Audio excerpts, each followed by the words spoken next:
Le saluda a su hermano en Cristo, Fray Valero, compartiendo la buena noticia de nuestro Señor Jesucristo para cada día.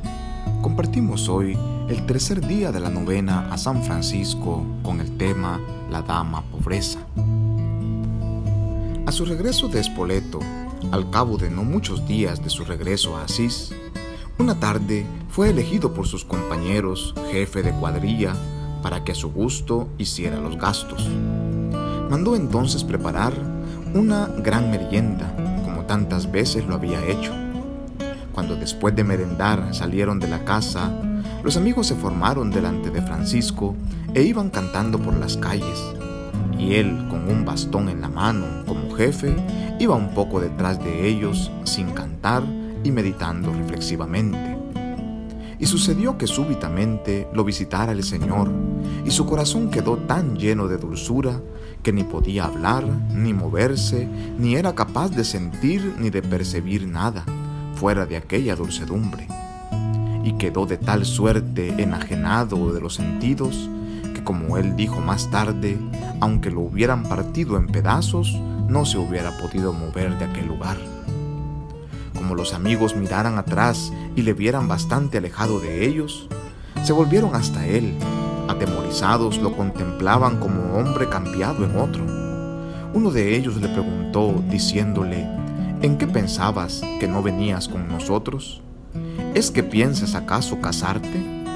A lo cual respondió vivazmente: dicen la verdad, porque estoy pensando en tomar una esposa tan noble, rica y hermosa como nunca han visto otra. Pero ellos lo tomaron a broma.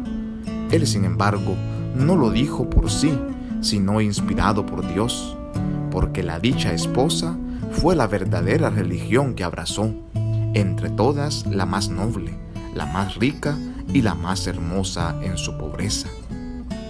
Desde ese momento empezó a mirarse como vil y a despreciar todo aquello en que antes había tenido puesto su corazón. Todavía no de una manera plena, pues aún no había logrado librarse del todo de las vanidades mundanas. Mas, apartándose poco a poco del bullicio del siglo, se afanaba por ocultar a Jesucristo en su interior, y queriendo ocultar a los ojos de los burlones aquella margarita que deseaba comprar a cambio de vender todas las cosas, se retiraba frecuentemente y casi a diario a orar en secreto.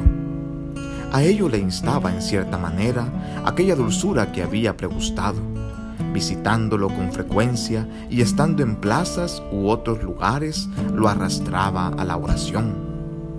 Aunque ya de tiempo atrás era dadivoso con los pobres, sin embargo desde entonces se propuso en su corazón no solo no negar la limosna a ningún pobre que se la pidiese por amor de Dios, sino dársela con mayor liberalidad y abundancia de lo que acostumbraba.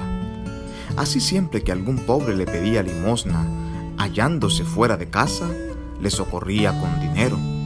Si podía, si no llevaba dinero, le daba siquiera la gorra o el cinto para que no marchara con las manos vacías. Mas si no tenía nada de eso, se apartaba a un lugar oculto, se desnudaba de la camisa y hacía ir con disimulo al pobre a ese lugar para que por Dios la recogiera. También compraba objetos propios para el decoro de las iglesias y secretamente los enviaba a los sacerdotes pobres. Cuando en ausencia de su padre se quedaba en casa, aunque comiese él solo con su madre, partía para la mesa tanto pan como si la preparara para toda la familia. Si la madre le preguntaba por qué ponía tanto pan en la mesa, respondía que lo que hacía así para poder dar limosna a los pobres, porque había hecho propósito de dar limosna a todo el que se la pidiera por amor de Dios. Su madre, que le amaba más que a los demás hijos, le permitía obrar así, no sin observar lo que hacía y admirándolo detenidamente en su corazón.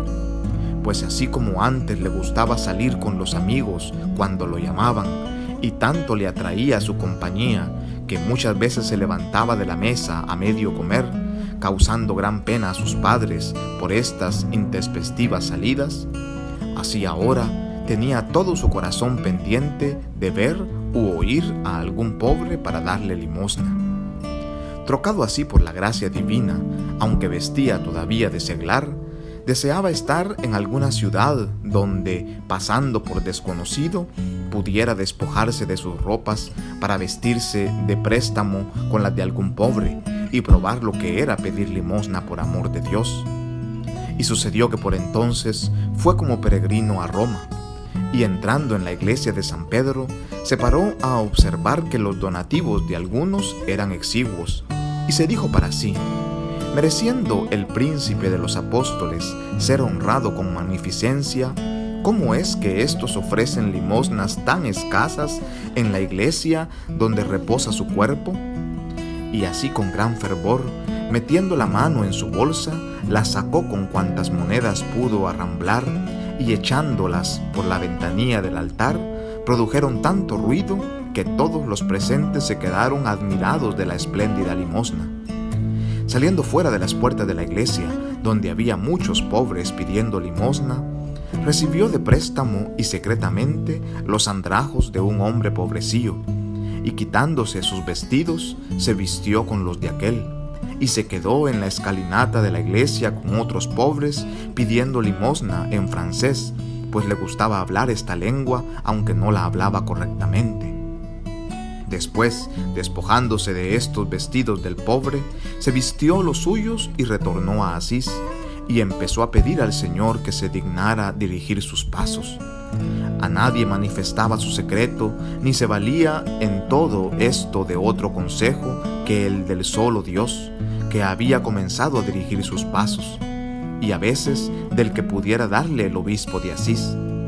Es que entonces no veía en ninguno la verdadera pobreza que buscaba por encima de todas las cosas de este mundo y en la cual deseaba vivir y morir. En alabanza de Cristo y de su siervo Francisco. Amén. Oremos. Oh alto y glorioso Dios, ilumina las tinieblas de nuestro corazón. Danos fe recta, esperanza cierta, caridad perfecta, sentido y conocimiento, Señor, para que cumplamos tus santos y veraces mandamientos. Amén. Que en este día les bendiga el Dios todo amoroso, Padre, Hijo y Espíritu Santo. Amén. San Francisco de Asís, ruega por nosotros, paz y bien.